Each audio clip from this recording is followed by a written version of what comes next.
ओम गुरुर्ब्रह्मा गुरुर्विष्णुः गुरुर्देवो महेश्वरः गुरुः साक्षात् परब्रह्म तस्मै श्री गुरवे नमः। ओम आप्यायन्तु ममाङ्गानि वाक्प्राणश्चक्षुः श्रोत्रमतो बलमिन्द्रियाणि च सर्वाणि सर्वं ब्रह्मोपनिषदम् माहं ब्रह्म निराकुर्याम् मा ब्रह्म निराकरोत्। अनिराकरणमस्त्वनिराकरणं मेस्तु तदात्मनि निरति य उपनिषत्सु धर्मास्ते मयि सन्तो ओम शांति शांति शांति। ओम घंटाशूलहलानि शंखमुसले चक्रं धनुसायकम्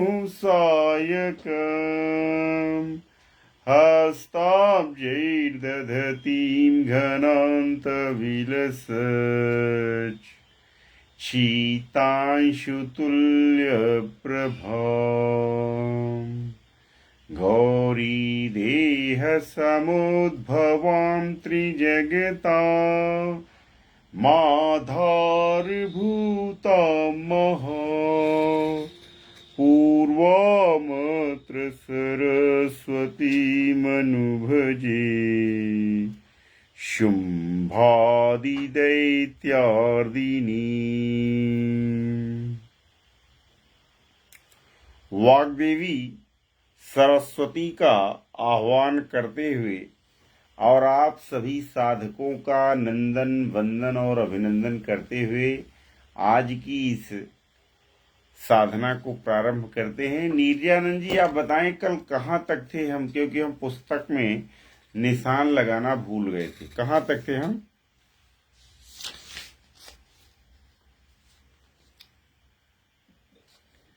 कुछ याद है जी?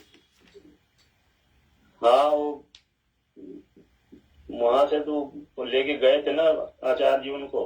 हाँ हाँ, स्वामी जी वो अपने साथ लेके गए थे उन्हें। कंगाली जहाँ न बसती थी ऐसी विदेह की बस्ती थी। पीड़ित अकाल से प्रजा देख राजा हो गया किसान। जहाँ किस भांति वहाँ का हो वर्णन प्रकटी शोभा की खान जहाँ। यहीं तक हुआ था मुझे लगता है ना? हाँ, तो कल तारीख क्या थी? पुस्तक में लिख देते हैं तो ठीक रहता है। कल 21 थी ना? कल 21 नहीं थी, कल 22 थी। 23 है। हाँ, कल 22 थी। तो चलिए आज हम आगे की यात्रा को प्रारंभ करते हैं। ठीक है, देखिए जो लोग साधकगण फेसबुक पर लाइव आते हैं वो 2 मिनट के लिए आते हैं और उसके बाद वो ऐसे भाग जाते हैं कि जैसे मुझे इलाहाबाद में एक ललिता देवी का मंदिर है। ललिता देवी के मंदिर में क्या होता है कि लोग जाएं और ललिता देवी के आगे हाथ जोड़ के खड़े हो जाएं। पता लगा कि कोई साधक आधा आधा एक एक घंटा तक ललिता देवी को छोड़ ही नहीं रहा। जैसे मंदिर में शिवलिंग को लोग गले लगा लेते हैं, अब उनको इससे मतलब नहीं है कि जो है कौन और भी दर्शनार्थी। तो जो फेसबुक पे हमारे साधक लाइव हमको देखते हैं, कैसे आते हैं मालूम है? ये आएंगे 2 मिनट के लिए देखेंगे कि हाँ मिश्रा जी कुछ बोल रहे हैं, कुछ तो बोल रहे हैं, फिर उसके बाद वो गायब हो जाएंगे।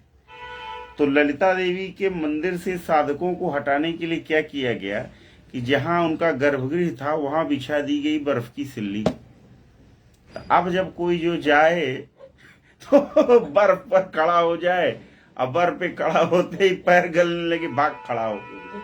तो यहाँ जो भी साधक फेसबुक पे आते हैं 2 मिनट के लिए आते हैं, उनको लगता है क्या हो रहा है, व्हाट इज हैपनिंग देयर, और उसके बाद वो भाग खड़े होते हैं। अरे आप अगर आते हैं तो थोड़ा सा राम कथा का आनंद लीजिए। ठीक है, कुछ देर ठहरिए, सुनिए, 6 मिनट ही सुनिए कम से कम। ठीक है, चले तो क्या आगे की कथा करते हैं। जनक राजनी जब सुना, आए हैं मुनिनाथ, स्वागत करने चले वे ब्राह्मण दल की साथ। आज देश में ब्राह्मणों को लेकर बहुत ही नफरत फैल गई है, ठीक है।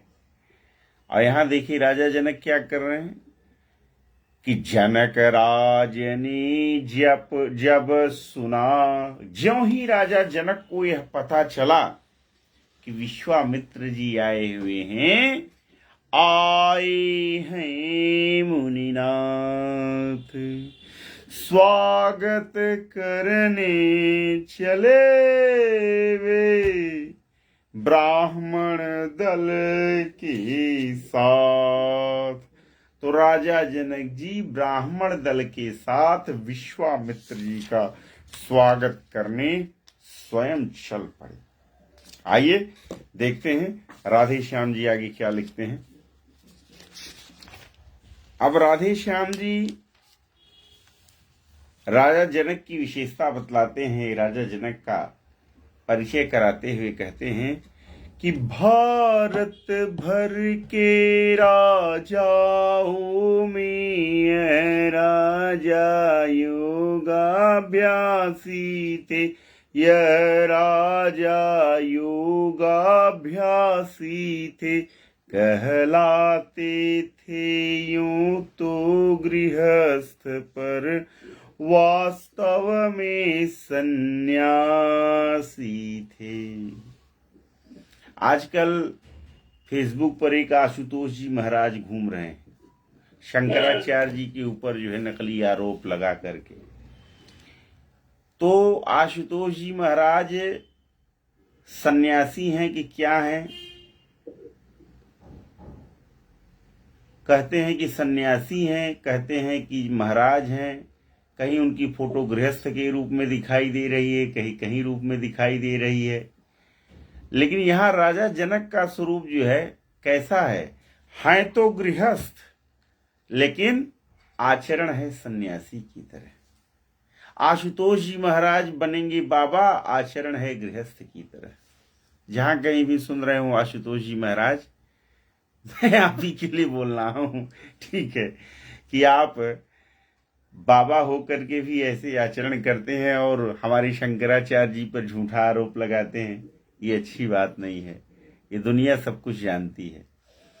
तो आपको आशुतोष जी महाराज राजा जनक जी से सीखना चाहिए। क्या कह रहे हैं राजा जनक जी के बारे में कि भारत भर के राजाओं में, यानी तत्कालीन परिस्थिति ऐसी थी कि भारत में जितने भी राजा थे उन सभी राजाओं में राजा जनक क्या थे? योगाभ्यासी राजा थे। राजा जनक योगी राजा थे। एक योगी राजा के रूप में, एक योगी राज के रूप में राजा जनक की ख्याति थी। राजा जनक की ख्याति एक योगी राजा के रूप में थी, योगी राजा के रूप में। और दूसरा, उपनिषदों में कई बार राजा जनक का नाम आया हुआ है, ठीक है। तो भारत भर के राजाओं में राजा जनक कैसे राजा थे? एक योगाभ्यासी राजा थे। कहलाते थे यूं तो गृहस्थ, यद्यपि वो गृहस्थ कहलाते थे, पर वास्तव में सन्यासी थे। लेकिन गृहस्थ भले थे वो, लेकिन यथार्थ स्वरूप उनका कैसा था? एक सन्यासी सा उनका जीवन था। एक सन्यासी के जैसे राजा जनक का स्वरूप था, उनका आचरण था, उनका व्यवहार था। अच्छा, था समदर्शी समदृष्टापन इनके स्वकीय व्यवहारों में, इनके स्वकीय व्यवहारों में अर्धांगिनी पर है एक हाथ तो एक हाथ अंगारों में। बहुत ऊंची पंक्ति। था समदर्शी समदृष्टापन इनके स्वकीय व्यवहारों में। राजा जनक का जो व्यवहार है, राजा जनक के अपने खुद के व्यवहार में क्या था? समदर्शीपन था, समदृष्टापन था। ये समदर्शीपन है क्या और ये समदृष्टापन क्या है, इसको समझने के लिए हम भगवत गीता के 5वें अध्याय में चलते हैं, जहां भगवान श्री कृष्ण पांडित की परिभाषा देते समय क्या कहते हैं?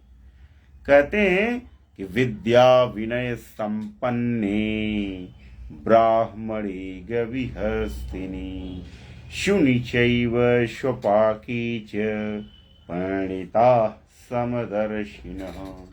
कहा जो समदर्शी पंडित लोग होते हैं, जो पंडित लोग होते हैं वो कैसे होते हैं?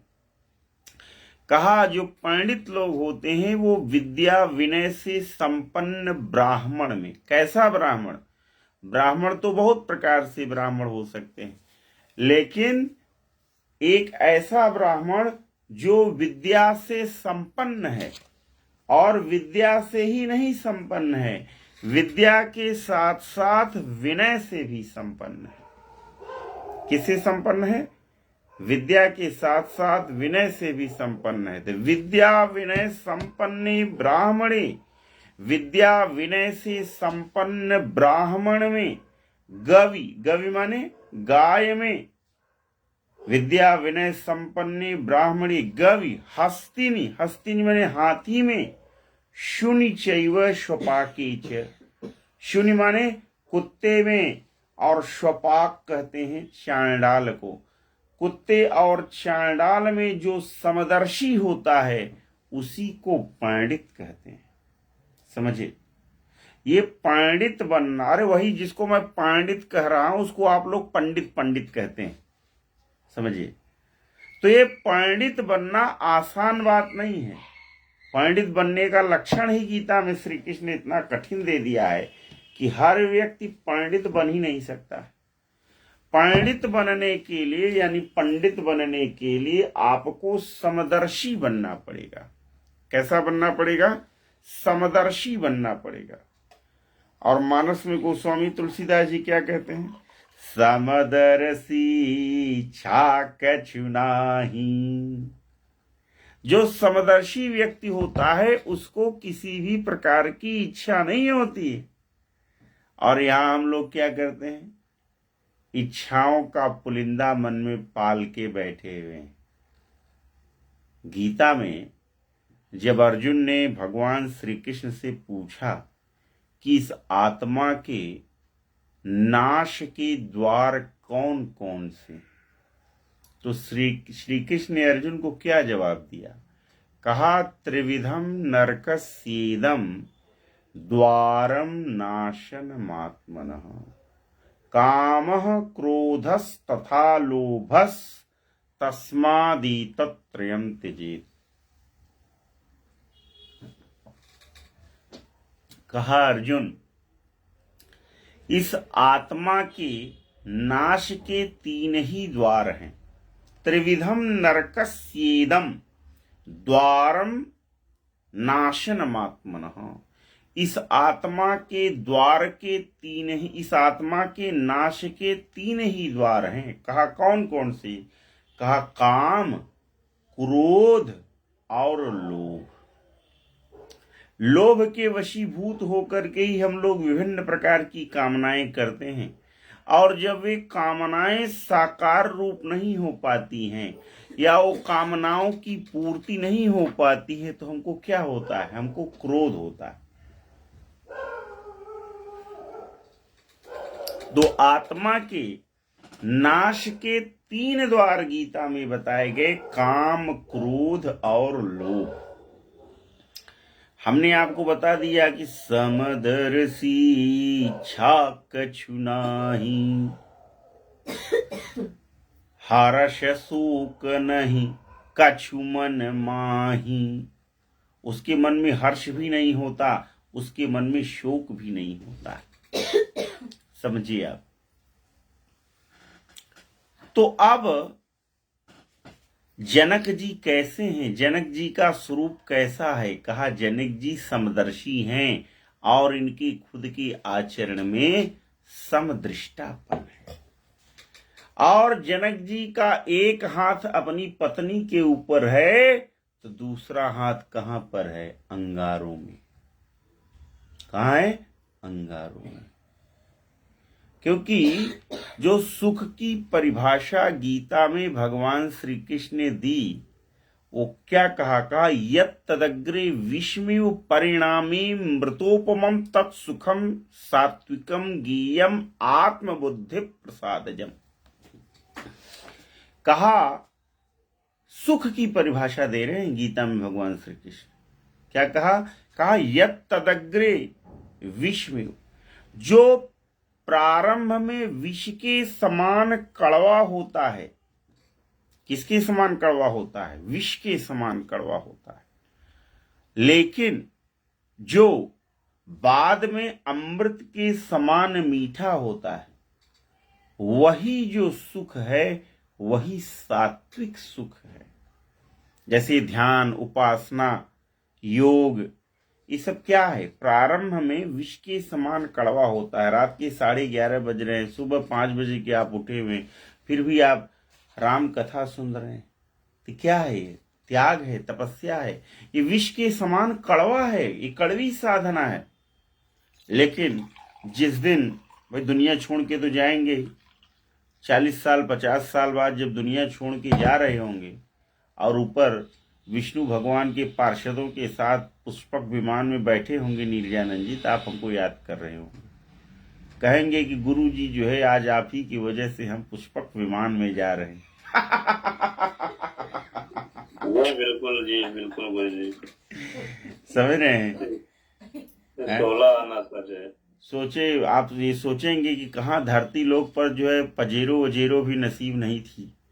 ठीक है, कहाँ वहीं पता लगा अगर कोई मिनिस्टर को यमराज के दूध पकड़ के ले के जा रहे होंगे तो आप कहेंगे कि ये देखो तुम कैसे जा रहे हो और मैं कैसे जा रहा हूं। यही तो बात है ना कि एक गाना नहीं आता है कि एक सिंहासन चढ़ चले एक बंधी जंजीर, आया है सो जाएगा राजा रंक फकीर, एक सिंहासन चढ़ चले एक बंधी जंजीर। तो जब आज से 50 साल बाद नीरजानंद जी आपको विष्णु भगवान के पार्षद पुष्पक विमान में बैठा करके ले जा रहे होंगे, ठीक है, तो आप कहेंगे कि ये देखो मैं सिंहासन पे चढ़ के जा रहा हूं। ओ मंत्री जी, आप जंजीर में बंधे हुए जा रहे हैं, आपको यम के दूत लेके जा रहे हैं। यही अंतर होता है। तो राजा जनक जी का स्वरूप कैसा है? समदर्शी हैं राजा जनक जी, और उनके आचरण में समदृष्टापन है। भारवी लिखते हैं किरातार्जुनीयम में कि न्याय करते समय जो अपने पुत्र और अपने शत्रु में भेद न करे। ऐसा न हो कि जब आप न्याय करने चलें तो न्याय करते समय आपका लड़का अगर कटघरे में खड़ा है तो उसको छोड़ दिया जाए, पूछा जाए, बोल, मार दिया जाए कि छोड़ दिया जाए, बोल इसके साथ क्या सलूक किया जाए। कटघरे में अपना लड़का खड़ा है तो कहा छोड़ दिया जाए। एक कहानी याद आती है, बाबूजी मेरे सुनाते थे कि एक बार एक पंडित जी का लड़का जो है कुछ गांव के लड़कों के साथ गधा की पिटाई में पकड़ा गया और गधा को मारते मारते मार डाले ये लोग। तो पंडित जी के पास गांव वाले आकर के बताए कि भैया आपका लड़का, हम ये इतने लोग जो है गधा मारने में थे और गधा तो मर गया। तो पंडित जी ने कहा कि तो बहुत ही अपराध हो गया, ये बहुत घनघोर पाप हो गया। बोले क्यों? कह रहे गधा मारे हो, अब ये सोने का गधा बना के ये करो वो करो और अनुष्ठान करना पड़ेगा। तो लोगों ने बताया पंडित जी आपका लड़का मंतोष भी उसमें था, मंतोष। संतोष की मंतोष? अब जो भी हो, मंतोष हम जानते हैं कि अरे तो क्या हुआ, तुकबंदी में क्या दिक्कत है, क्या चाहिए कहे। बोले आपका लड़का मंतोष भी उसमें है। तो पंडित जी क्या बोले, बोले आए मेरा लड़का मंतोष भी उसमें है। तो बोले हाँ पंडित जी। तो कहे ऐसा है कि जब मंतोष भी उसमें शामिल है तो चिंता कोई बात नहीं। कहा क्यों? कहा कहे जहां रहे बेटा मंतोष तहन लागे गधा के मारी के दोष। तो आशय क्या है? आशय यह है कि पंडित जी जो न्याय करने बैठे थे उनके दिमाग में समदृष्टापन नहीं था।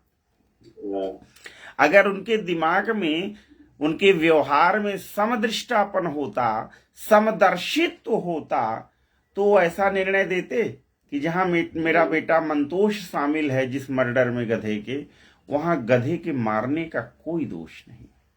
समझिए आप। इसीलिए भारविको किरातार्जुनीयम में कहना पड़ा कि राजा कैसा राजा, जो न्याय करते समय शत्रु में और मित्र में भेद न करे। अपना लड़का भी यदि अन्याय किया है तो उस लड़के को भी दंड दे। ऐसा राजा राजा होता है, ऐसा राजा ही समदर्शी होता है। वही बात यहाँ राजा जनक जी की विशेषता में राधे श्याम जी कह रहे हैं कि राजा जनक जी का जो आचरण है वो समदर्शित्व से युक्त है, समदृष्टापन से युक्त है। इनका एक हाथ अर्धांगिनी पर है तो दूसरा हाथ अंगारों में। फिर से इन पंक्तियों को मैं दोहराता हूं। था समदर्शी समदृष्टापन इनके स्वकीय व्यवहारों में, इनके स्वकीय व्यवहारों में। अर्धांगिनी पर है एक हाथ तो एक हाथ अंगारों में। निज ब्रह्मानंद रूप में यह ऐसे बेसुध भरपूर हुए, ऐसे बेसुध भरपूर हुए। जब लगे भूलने देह दशा तो नृप विदेह मशहूर हुए। जब लगे भूलने देह दशा तो नृप विदेह मशहूर हुए। देखिए, जनरली मैं उदाहरण से समझाता हूं कि मैं बाइक नहीं चलाता हूं। ऐसा नहीं मुझे बाइक चलाना आता नहीं है। मेरा ये दिमाग हमेशा कुछ न कुछ चिंतन करता रहता है, किसी भी समय ये खाली नहीं रहता है। कभी कविता बना रहा है तो कभी निबंध बना रहा है। तो जैसे ही हम दोपहिया पे सवार हो जाते हैं या ड्राइव करने लग जाते हैं तो हमको कुछ देर तक तो ड्राइव करेंगे, उसके बाद हम भूल जाते हैं, हम कविता वविता बनाने लग जाते हैं, हम भूल जाते हैं हम गाड़ी भी चला रहे हैं। समझिए आप, दोपहिया अगर हम चला रहे हैं और शहर में निकले हुए हैं तो हम दोपहिया चलाते चलाते कब भूल जाएं कि हम कविता बना रहे हैं तो एक्सीडेंट हो सकता है। तो हम दिमाग को फ्री रखते हैं हमेशा, हम गाड़ी घोड़ा चलाते ही नहीं। क्यों भैया किसी को ठोक दें या किसी के द्वारा ठोक दिए जाएं।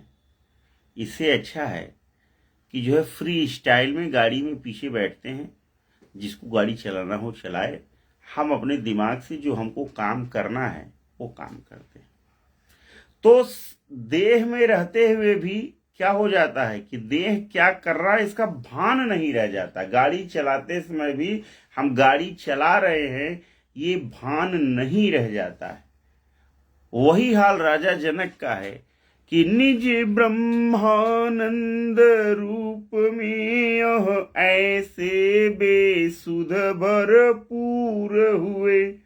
ये जब ब्रह्मानंद स्वरूप में रहते हैं तो ऐसे बेसुध हो जाते हैं और ऐसे उसी में लीन हो जाते हैं कि यह अपनी देह दशा को भूल जाते हैं। जैसे मैंने बताया कि मैं अपनी देह दशा को भूल जाता हूं, मैं बाइक चला रहा हूं, बनाने लग जाता हूं, कविता लिखने लग जाता हूं, निबंध बनाने लग जाता हूं, श्लोक। तो राजा जनक जब अपनी देह दशा को भूलने लग गए तो इस कारण से ये विदेह के नाम से मशहूर हो गए। किसके नाम से मशहूर हो गए? विदेह के नाम से।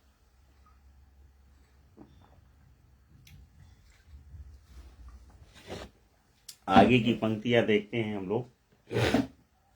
अच्छा, क्लियर है आप साधकों को? नीरजानंद जी, सीताराम जी, ठीक है, आगे चलते हैं। ऐसे विदेह से मिलते ही आनंदित विश्वामित्र हुए, उस ओर राम को देख नृपति रह गए, एकटक चित्र हुए। क्या कहा? बड़ी ही मार्मिक पंक्तियां। देखिए, पंक्तियां ऐसी हैं कि एक पंक्ति बोलने के बाद आगे बढ़ा नहीं जाता, वहीं रुकना पड़ता है। क्या कहा? ऐसे विदेह से मिलते ही आनंदित विश्वामित्र हुए। यानी ऐसे विदेह, यानी जिसको अपने देह का भान न हो ब्रह्मचिंतन के कारण, ऐसे विदेह विश्वामित्र से मिलते हुए, ऐसे विदेह राजा जनक से मिलते हुए विश्वामित्र जी अत्यंत आनंदित होते। अच्छा, विश्वामित्र जी विदेह राजा जनक से मिलते हुए क्या हो जा रहे हैं? आनंदित हो जा रहे हैं। अब जरा राजा जनक के हृदय की दशा देखिए। उस ओर राम को देख नृपति रह गए, एकटक चित्र हुए। और इधर राजा जनक जब श्री रामचंद्र जी को देखते हैं तो श्री रामचंद्र जी को देख करके चित्र के समान टकटकी लगाए खड़े हो जाते हैं, जैसे चित्र बन गए हों।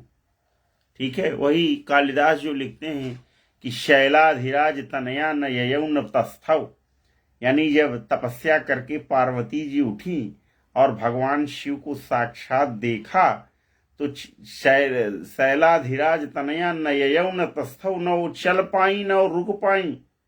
समझिए, न वो चल पाई न रुक पाई, क्या हो गई? एक चित्र सी बन गई। तो वही हाल यहां पर है कि विश्वामित्र जी जनक जी को देख करके आनंदित हो रहे हैं और उधर जनक जी श्री रामचंद्र जी को देख करके एक टक देख रहे हैं और चित्र के समान अंकित हो गए हैं। क्या बोले जनक जी? बोले मेरे देश के धन्य भाग हैं आज, हूँ कृतार्थ दर्शन मिले, आए श्री मुनिराज। बहुत श्रद्धा से समन्वित होकर के राजा जनक जी ने विश्वामित्र जी से कहा। देखिए, अगर कोई राजा साधु संतों की इज्जत करना सीख ले तो वही वास्तव में राजा है। क्या? मैं फिर से पंक्ति को रिपीट करता हूं कि राज गद्दी पर बैठा हुआ राजा अगर साधु संतों की इज्जत करने में सक्षम हो पा रहा है, वही असली राजा है। बाकी तो योगी जी के शब्दों में कालने में है।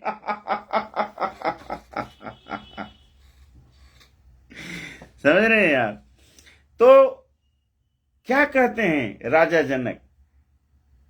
मैं बोले मेरे देश के धन्य भाग हैं आज, हूँ कृतार्थ दर्शन मिले, आए श्री मुनिराज। राजा जनक जी कहते हैं कि आज मेरे देश की धरती धन्य हो गई है, आज मेरे राज्य की धरती धन्य हो गई है, आज मेरा राज्य धन्य हो गया है, आज मेरा देश धन्य हो गया है।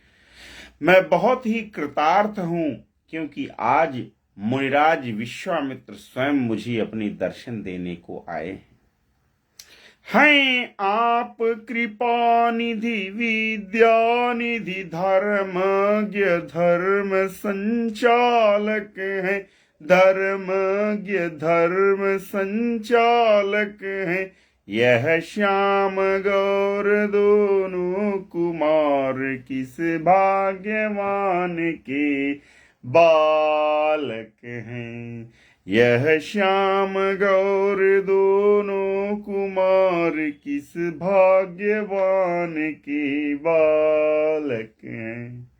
फिर देखिए जो हमारे पुरी के शंकराचार्य जी कहते हैं ना कि जो धर्म दंड होता है वो राजदंड से ऊपर होता है। समझिए धर्म नीति जो होती है वो राजनीति से ऊपर होती है। आज देश में कहना नहीं चाहिए, चाहे मोदी जी हों चाहे योगी जी हों, कोई भी धर्म को राजनीति से ऊपर मानने को तैयार नहीं। सब राजनीति के नीचे धर्म को रखना चाहते हैं। उन्हें रामायण से, राम कथा से यह सीख लेनी चाहिए कि राम के समय भी धर्म ऊपर था, राजनीति नीचे थी। समझिए तब राम राज्य चलता था, वो राम राज्य कि जिसमें दैहिक दैविक भौतिक तापा राम राज्य काहू नहीं व्यापा। समझिए जब धर्म ऊपर होगा और राजनीति नीचे होगी तो राम राज्य स्थापित होगा। लेकिन जब राजनीति के पैरों तले यदि धर्म को कुचला जाएगा तो फिर देश में तो गृहयुद्ध जैसी स्थितियां ही होंगी जैसा कि वर्तमान में हम लोग देख पा रहे हैं। अशांति ही होगी। राजा जनक जी विश्वामित्र जी के लिए क्या कहते हैं? कहते हैं आप कृपा निधि विद्या निधि धर्मज्ञ धर्म संचालक हैं कि हे विश्वामित्र जी, हे मुनिराज, आप कृपा निधि हैं, आप कृपा के खजाने हैं। आप कृपा के ही खजाने नहीं, आप विद्या निधि भी हैं, आप विद्या के खजाने हैं। आप धर्मज्ञ हैं अर्थात आप धर्म को जानने वाले हैं। आप केवल धर्म को जानने वाले ही नहीं हैं बल्कि आप धर्म के संचालक भी हैं। इस तरह से विश्वामित्र जी का महिमा मंडन किसने किया? राजा जनक ने किया। आगे राम और लक्ष्मण जी को देख करके जनक जी स्वयं विश्वामित्र जी से प्रश्न करते हैं। क्या प्रश्न करते हैं? यह श्याम गौर दोनों कुमार किस भाग्यवान की बालक हैं। ये दो बालक हैं। एक श्याम शरीर है, नीलोत्पल तन श्याम, कामकोटि शोभा अधिक, पढ़ चुके हैं आप। तो यह श्याम गौर दोनों कुमार, तो एक कुमार श्याम वर्ण का है, दूसरा कुमार गौर वर्ण का है। ये दोनों कुमार किस भाग्यवान पुरुष के बालक हैं? ऐसा राजा जनक जी ने विश्वामित्र जी से पूछा। क्यों पूछा? एक तो उनका बड़प्पन, ठीक है, ये बड़प्पन है कि आप किसी को आमंत्रणा दिए हों और उसके साथ भी यदि कोई आ जाए तो आप पूछें भैया ये कौन है, इनका परिचय। समझ रहे हैं? ये हृदय की विशालता है। तमाम बड़े बड़े लोग होते हैं कि आप अपने साथ किसी को लेकर उनके यहाँ चले जाइए, वो पूछेंगे भी नहीं कि ये कौन है। अपने उन्माद में और अभिमान में इतने चूर रहते हैं, वो पूछेंगे भी नहीं भैया ये कौन है जो आपके साथ आए। लेकिन राजा जनक जी का बड़प्पन देखिए कि वो विश्वामित्र जी से पूछते हैं कि ये गौर और श्याम वर्ण वाले ये जो दो बालक हैं आखिर ये किसके पुत्र हैं। और दूसरा कारण क्या है? एक तो उनकी विनम्रता और दूसरा श्री राम और लक्ष्मण जी का औरा जो है इतना प्रबल है कि वो बार बार राजा जनक की दृष्टि को अपनी ओर आकर्षित कर ले रहे हैं। क्या कहते हैं? अब राजा जनक जी के ही वाणी से सुनिए। इनमें कुछ शक्ति अलौकिक है, यह मुझे दिखाई पड़ता है, यह मुझे दिखाई पड़ता है। इनका दर्शन कर महाराज, मन ब्रह्म मनन से हटता है।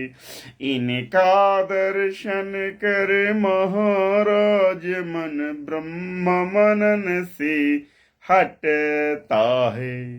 क्या कहा? कहा इन दोनों बालकों के विषय में मैं इसलिए पूछ रहा हूं क्योंकि ये जो दोनों बालक हैं इनमें कुछ अलौकिक शक्ति है। क्या है? इन दोनों बालकों में कुछ अलौकिक शक्ति है और यह अलौकिक शक्ति मुझे इन दोनों बालकों में दिखाई पड़ रही है। इनका दर्शन कर महाराज, मन ब्रह्म मनन से हटता है। और इन दोनों बालकों में इतनी अलौकिक शक्ति है, इतनी अलौकिक शक्ति है कि जब मैं इन दोनों बालकों को देखता हूं तो मैं जो ब्रह्म मनन करता रहता हूं अपने मन ही मन में, ब्रह्म का जो जाप चलता रहता है, ब्रह्म का जो मनन चलता रहता है, उस ब्रह्म मनन से मेरा मन क्या हो जाता है? मेरा मन हट जाता है और मेरा मन इन्हीं दोनों बालकों की तरफ आकर्षित हो जाता है। तो हे विश्वामित्र जी, हे मुनिराज जी, आप मुझे कृपा करके इन दोनों बालकों का, जो कि श्याम और गौर वर्ण वाले हैं, इन दोनों बालकों का परिचय कराइए। अच्छा, और क्या कहते हैं? कहा आगे, टक टकी, मैं नहीं बोल रहा हूं, ध्यान दीजिए, राधे श्याम जी बोल रहे हैं। वाणी किसकी है? राजा जनक की। और क्या कहते हैं राजा जनक जी? कहा टक टकी बंधी ही जाती है, कुछ ऐसा अद्भुत नेह हुआ, कहते हैं मुझे विदेह सभी, पर मैं तो आज विदेह हुआ। कहते हैं मुझे विदेह सभी, पर मैं तो आज विदेह हुआ। देखिए, कह रहे हैं कि इन दोनों में कुछ ऐसी अलौकिक शक्ति है, इन श्याम और गौर वर्ण वाले इन दोनों बालकों में कुछ ऐसी अलौकिक शक्ति है कि टकटकी बंधी ही हो जाती है, टकटकी बंधी ही जाती है। यानी मैं निर्निमेष पलकों से इन दोनों बालकों को देख रहा हूं, टकटकी सी बंध गई है, मेरी पलकें नहीं झप रही हैं। ऐसा इन दोनों बालकों से मेरे हृदय में स्नेह हो गया। और क्या कहा राजा जनक जी ने कि लोग मुझे बहुत दिनों से विदेह विदेह कह रहे थे, लेकिन आज तक मैं विदेह नहीं हुआ था, लेकिन आज जब मैंने इन दोनों बालकों का दर्शन कर लिया है तो विदेह तो मैं आज हुआ। यानी इस देह में रहते हुए भी जो देह की फिक्र न करे, वो विदेह मैं जो है आज हुआ हूं। इसके पहले तो मैं विदेह कभी हुआ ही नहीं था, यद्यपि जनता मुझे विदेह न जाने कब से बुला रही। आगे चलते हैं। मुनि बोले तुम कौन नृपति, ठीक हुआ आभास, ब्रह्मनिष्ठ की दृष्टि में सब रहता है पास। विश्वामित्र जी कहने लगे, मुनि बोले तुमको नृपति ठीक हुआ आभास, तुमको जो एक कुछ भी ये आभास हो रहा है बिल्कुल गलत नहीं हो रहा है। तुम्हारा जो चिंतन है, तुम जो है आकर्षित हो रहे हो, बिल्कुल सही जा रहे हो। ठीक है। कहा क्यों? कहा ब्रह्मनिष्ठ की दृष्टि में सब रहता है पास। जो ब्रह्मनिष्ठ व्यक्ति है उसकी दृष्टि ऐसी हो जाती है कि उसके पास सब कुछ हो जाता है। अच्छा, अब परिचय कराते हैं। कौन? विश्वामित्र जी। किसका परिचय कराते हैं? श्याम और गौर वर्ण वाली राम और लखन का। किससे परिचय कराते हैं? राजा जनक जी से परिचय कराते हैं। कहते हैं दोनों हैं पुत्र अवध नृप के, दोनों है पुत्र अवध नृप के, है नाम राम लक्ष्मण इनका, है नाम राम लक्ष्मण इनका।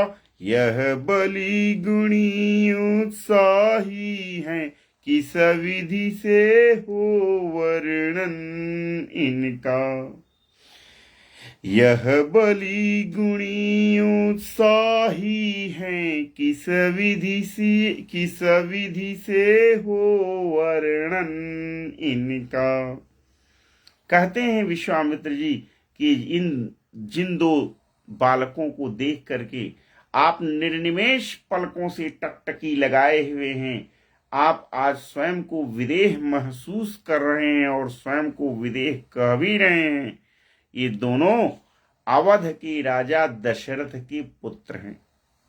और इन दोनों का नाम क्या है? इन दोनों का नाम राम और लखन है। और कैसे हैं ये दोनों बालक? तो कहा यह बलि गुणी उत्साही हैं। इनको सामान्य न समझिए, ये बलि हैं, बलवान हैं, ये गुणी हैं, अर्थात ये दोनों गुणों से युक्त हैं। और ये दो के दोनों उत्साही हैं, उत्साह से युक्त हैं। किस विधि से हो वर्णन इनका? इनके अंदर इतने गुण भरे हुए हैं कि मैं इनका वर्णन नहीं कर सकता हूं। निर्विघ्न कराया यज्ञ कार्य निश्चर समूह संहारा है। गौतम की नारी अहिल्या का पदरज से शाप निवारा है। गौतम की नारी अहिल्या का पदरज से शाप निवारा है। और भी बताया, कहा निर्विघ्न कराया यज्ञ कार्य। इन्हीं दोनों बालकों ने मेरे यज्ञ कार्य को निर्विघ्न संपन्न कराया है। कैसे? कहा निश्चर समूह संहारा है। निश्चर राक्षसों के समूह का संहार करके इन दोनों बालकों ने मेरे यज्ञ की निर्विघ्न पूर्णता को संपन्न करा दिया है। और क्या किया है? कहा गौतम की नारी अहिल्या का पदरज से शाप निवारा है। गौतम ऋषि की पत्नी जो अहिल्या थी, उनका पदरज से उनको शाप से विमुक्त कर दिया है, उनका उद्धार कर दिया है। अच्छा, अब इतना कर दिया तो क्या करेंगे? कहा अब धनुष महोत्सव के कारण यह दोनों भाई आए हैं, यह दोनों भाई आए हैं। राजन तेरे आनंद हेतु हम इन्हें साथ में लाए हैं। राजन तेरे आनंद हेतु हम इन्हें साथ में लाए हैं। क्या कहा? कहा अब धनुष महोत्सव के कारण ये दोनों भाई आए। किस लिए आए हैं?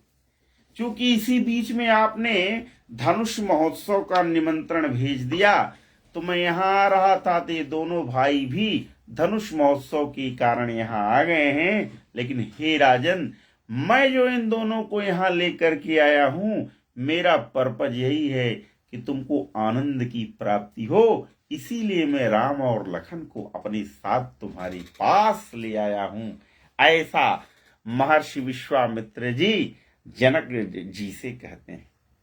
और वास्तव में देखिए, विश्वामित्र जी कहीं न कहीं त्रिकालदर्शी हैं।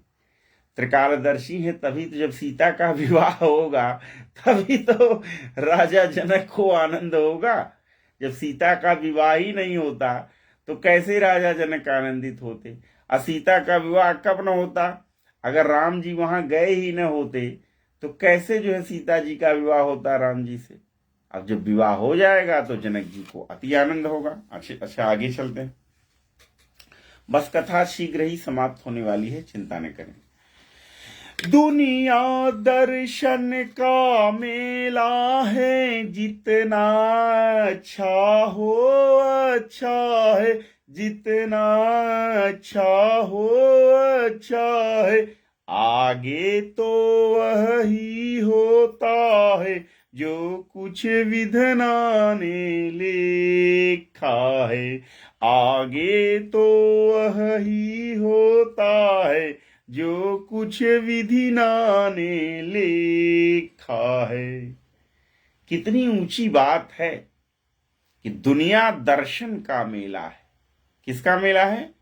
दुनिया दर्शन का मेला है, जितना अच्छा हो अच्छा है। ये बात समझिए, हम लोग पड़ोसियों को देख के जल करके राख हो जाते हैं। मैं नहीं राख होता हूं, मैं आम जनमानस की बात कर रहा हूं। हम लोग पड़ोसियों को देख के क्या हो जाते हैं? राख हो जाते हैं। अगर पड़ोसी तरक्की कर रहा है तो पड़ोसी की तरक्की देखी नहीं जाती है। लेकिन आप फर्ज कीजिए, आप सोचिए कि अगर आप सुबह सुबह सो करके उठें और आपका पड़ोसी का जो घर है खंडहर से युक्त हो। कैसा हो? खंडहर से युक्त हो, तो आपको कितना आनंद आएगा जरा बताइए। आपको ज्यादा आनंद आएगा सुबह सुबह उठ करके खंडहर देख रहे हैं, और यदि आप सुबह सुबह सो करके उठें और पड़ोसी का 1 करोड़ 2 करोड़ का मकान सामने देखें, वाह क्या बात है, दिन अच्छा बीतेगा। इस दृष्टि से देखें आप इसे, तो क्या होगा भाई? मान लीजिए मेरे सामने का एक प्लाट खाली होता और इस प्लाट में लोग कूड़ा करकट फेंक रहे होते। दिल्ली में क्या होता है, जहां खाली प्लाट होता है लोग कूड़ा फेंकना शुरू कर देते हैं, ठीक है? तो गंदगी होती कि नहीं होती? बज बजाता कि नहीं बज बजाता? लेकिन अब सामने के अंकल जी ने जो है बाकायदा 3 करोड़ रुपया खर्चा करके वीआईपी मकान बनाया हुआ है। तो जब सुबह सो करके उठता हूँ और बालकनी में जाता हूँ तो बढ़िया 3-4 मंजिला 5 मंजिला की इमारत देख करके मन जो है बाग बाग हो जाता है। वाह, दर्शन हुआ। तो विश्वामित्र जी भी जनक जी को यही कह रहे हैं कि दुनिया दर्शन का मेला है, जितना अच्छा हो अच्छा है, जितना अच्छा हो अच्छा है। विद्यार्थी जीवन में मैं 5 बजे शाम को बीए फर्स्ट ईयर की बात कर रहा हूं, कंपनी बाग में चला जाता था वॉकिंग करने के लिए। तो वहां बड़े बड़े लोग आते थे वॉकिंग करने, अनर गनर के साथ आते थे। पता लगा इलाहाबाद का जिलाधिकारी भी वहीं घूम रहे हैं, एसएसपी भी घूम रहे हैं, नरेंद्र सिंह गौर भाजपा के मंत्री हुआ करते थे उन दिनों, वो भी घूम रहे होते थे, ठीक है? तो देख करके एक प्रेरणा मिलती थी कि हाँ कि बड़े लोगों का जीवन स्टाइल, लाइफ स्टाइल ऐसे होती है। हॉस्टल के वॉलीबॉल और फुटबॉल में मैं नहीं उलझता था, चला जाता था कंपनी गार्डन। और मेरी उम्र के अन्य जो लोग बच्चे होते थे क्या करते थे, मैं तो चला गया 5 से 6 कंपनी बाग में वॉकिंग किया, सुबह शाम की हवा, लाख रुपए की दवा, प्रकृति का दर्शन किया। ये लोग क्या करते थे, ये लोग कटरा बाजार में 5 बजे निकल जाते थे, कटरा की सड़कों पर घूमते थे। ये लोग कटरा के मार्केट का दर्शन करते थे। हम किसका दर्शन करते थे? भाई हम प्रकृति का दर्शन करते थे। कंपनी गार्डन में हरा हरा हरी हरी घासों में गाय चराने आते हो, आता जाता कुछ नहीं, अंत्याक्षरी लड़ाने आते हो। तो हम तो प्रकृति का आनंद लेते थे और ये लोग ईंट पाथर से बने हुए जो महल हैं उनका आनंद लेते थे। विश्वामित्र जी भी यही कह रहे हैं कि दुनिया दर्शन का मेला है। हम आप यहां क्या करने आते हैं? ठीक है, दर्शन ही तो करने आते हैं। मंदिर किस लिए जाते हैं? दर्शन करने ही तो जाते हैं। कोई मीटिंग होती, होली मिलन समारोह होगा, अभी क्या करेंगे लोग? दर्शन ही तो करेंगे। अरे भाई साहब भाई साहब भाई साहब, अरे आपके दर्शन हो गए भाई साहब। तो दुनिया दर्शन का मेला है, जितना अच्छा हो अच्छा है। यानी जितनी अच्छी अच्छी चीजें आप इस दुनिया में देख सकें ये अच्छा है। अच्छा क्यों? आप अपने से अच्छा देखने की कोशिश करिए। लेकिन विश्वामित्र जी यही संकेत कर दे रहे हैं। क्या संकेत कर दे रहे हैं?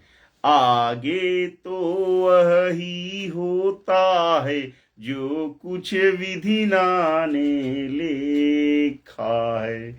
यानी हम अपने से अच्छा अच्छा दर्शन करने की कोशिश करें, अच्छा अच्छा कार्य करने की कोशिश करें।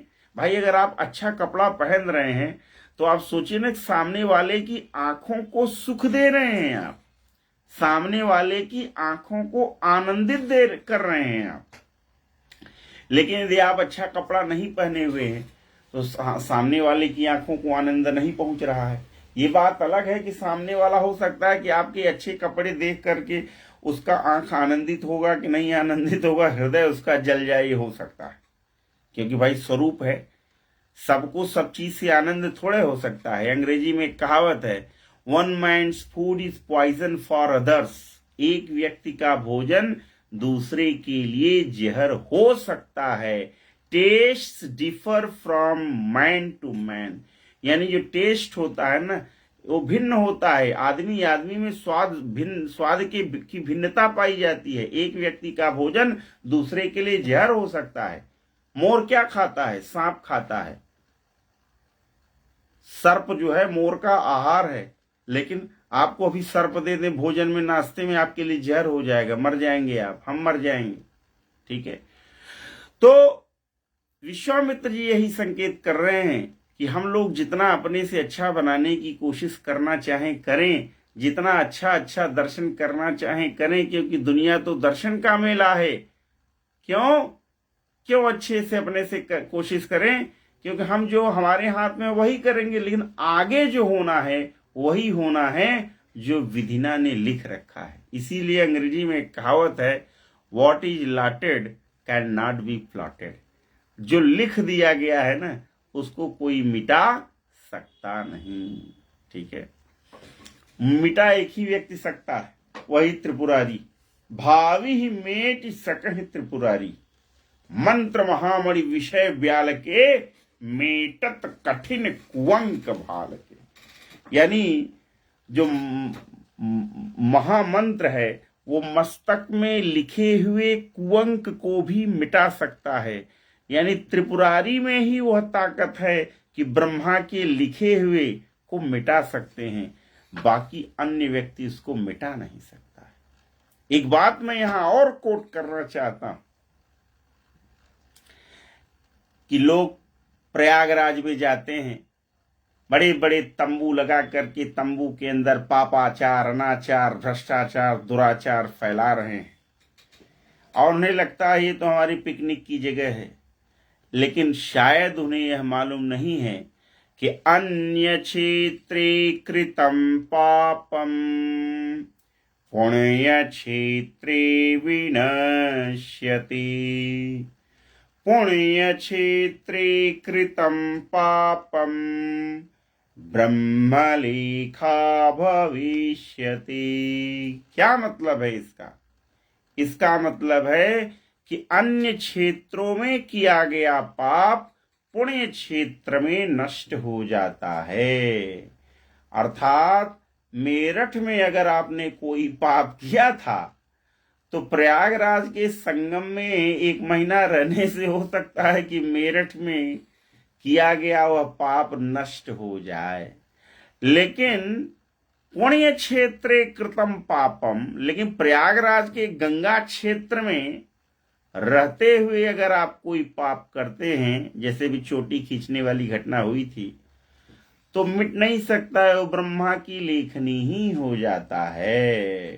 ठीक है, तो इसलिए हम सभी को यह चाहिए कि पुण्य क्षेत्र में जा करके किसी भी प्रकार का पाप और अपराध करने से बचें। जितना हो सके उतना पुण्य करें, इसी में मंगल है, अन्यथा अमंगल है। मंगल भवन अमंगल हारी, द्रवहु सुदशरथ अजीर बिहारी। कैसे हैं श्री राम मर्यादा पुरुषोत्तम? कहा मंगल भवन, जो मंगल के भवन है, यानी मंगल को करने वाले हैं, अमंगल हारी, अमंगल को हरने वाले हैं। द्रवहूं सो दशरथ अजिर बिहारी, अजिर माने होता है आंगन, दशरथ के आंगन में विहार करने वाले, दशरथ के अजिर में विहार करने वाले वे भगवान श्री राम मेरे ऊपर द्रवित हों, क्योंकि राम कृपा जिस पर होती है उसी का जीवन धन्य होता है। अच्छा आगे चलते हैं। यह क्या हुआ? 12 बज गया। बस 2 मिनट में कथा ही संपन्न हो जाएगी। बस एक छंद पढ़ दें हम, फिर उसके बाद धर्म की जय हो का जयकारा लगाते हुए आज की सत्संगति यहीं पर संपन्न होगी। यह सुन कर मिथिलेश ने, जब पूरा परिचय सुन लिया राजा जनक जी ने, मैं केवल छंद पढ़ रहा हूं, व्याख्या कल करूंगा। यह सुन कर मिथिलेश ने किया पूर्ण सम्मान, दिया ठहरने के लिए सुंदर सुखद स्थान। इच्छा थी कुछ भ्रमण हो, सैर भी कुछ हो जाए, आज्ञा ले गुरुदेव से चले लखन रघुराय। नगर देखने के लिए आए अवध किशोर, समाचार सुन छा गए नर नारी चहूर। बोले वृंदावन बिहारी लाल की जय। आज हम यहीं तक रखते हैं, बाकी आज तारीख क्या है? 23, बाकी कल करेंगे, ठीक है? चलिए, छंद पर चर्चा कल होगी। अब हम शांति मंत्र करते हैं। ओम पूर्णमदः पूर्णमिदं पूर्णात् पूर्णमुदच्यते पूर्णस्य पूर्णमादाय पूर्णमेवावशिष्यते। ओम शांतिः शांतिः शांतिः। ओम द्यौः शान्तिरन्तरिक्षगुं शान्तिः पृथिवी शान्तिरापः शान्तिरोषधयः शान्तिः वनस्पतयः शान्तिः विश्वे देवाः शान्तिः ब्रह्म शान्तिः सर्वगं शान्तिः शान्तिरिव शान्तिः सा वा शान्तिरेधि। ओम शान्तिः शान्तिः शान्तिः। यतो यतः समीहसे ततो नो अभयं कुरु शन्नः कुरु प्रजाभ्यो अभयं न पशुभ्यः। ओम बोलिए राजा रामचंद्र की जय, लखन लाल की जय, सीता माता की जय, पवन पुत्र हनुमान की जय। बोलिए वृंदावन बिहारी लाल की जय। अपने अपने गुरुओं की जय। चारों शंकराचार्यों की जय। अपने अपने माता पिता की जय। अदृश्य प्राकृतिक शक्तियों की जय। आदि शक्ति जगत जननी राजराजेश्वरी माता पार्वती की जय। माँ विंध्यवासिनी की जय। गंगा यमुना सरस्वती की जय। बाबा विश्वनाथ की जय। धर्म की जय हो, अधर्म का नाश हो, प्राणियों में सद्भावना हो, विश्व का कल्याण हो। गौ माता की जय हो। गौ हत्या बंद हो। सनातन धर्म की जय हो। सनातन धर्म की जय हो। भारत माता की जय हो। हर हर हर महादेव। काशी विश्वनाथ शंभो। बहुत बहुत धन्यवाद। जो साधकगण फेसबुक पर लाइव देख रहे हैं, शैलेंद्र वर्मा जी हैं, अंकित तिवारी जी हैं, सुवीर चक्रवर्ती जी हैं, चंदन कुमार जी हैं। आप लोग लगातार हमको फेसबुक पर लाइव सुन रहे हैं। आप लोगों को बहुत बहुत धन्यवाद। सबका भगवती मंगल करें। आप सबको मेरा नमस्कार, शुभ रात्रि, जय मां विंध्यवासिनी। फिर मिलेंगे हम लोग कल के सेशन में। Thank you. जय मां विंध्यवासिनी।